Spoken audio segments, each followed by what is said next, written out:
feel like right now it'd be better if the large teams were combined with more large teams, as opposed to small all-girl and large all-girl being combined. Give me an example. Combine our large senior all-girl with what small co-ed is, the 36. I don't even know the team names. Unlimited. Small, limited, large, limited co-ed. Yes.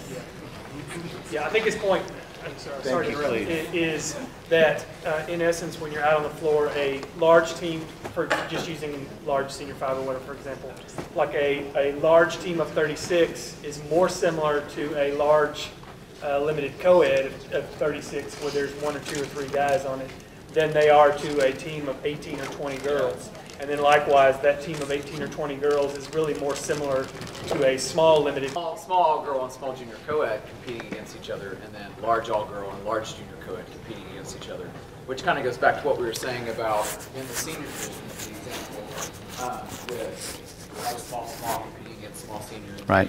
large limited against. I think that, and we've discussed with several different gyms, that bringing the large cap for the large teams down to 30 would actually, I think, in the long run, increase the total number of teams that competed in large divisions, because then it would feel like, you know, that 30 number at the top is a little bit more attainable for a team that's potentially thinking about going from small to large than trying to jump all the way up to 36. So if you've got 23, 24 at your gym in a certain division, right now you feel like your only choice is to kick those kids, put those kids somewhere else and drop back down to 20.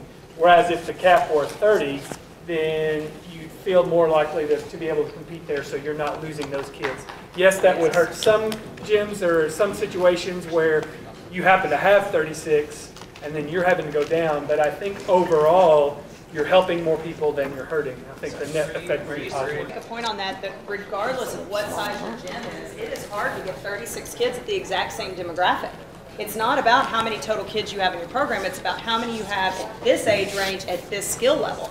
And I don't, unless you have a huge multi-gym program where you're combining gyms together and you really have a lot to pull from, I mean, we have, 275, 300 kids, we still have a hard time getting 36 at a single demographic without really broadening our age ranges to get them all at the same skill level. I don't think level 3s should be able to half up to one leg,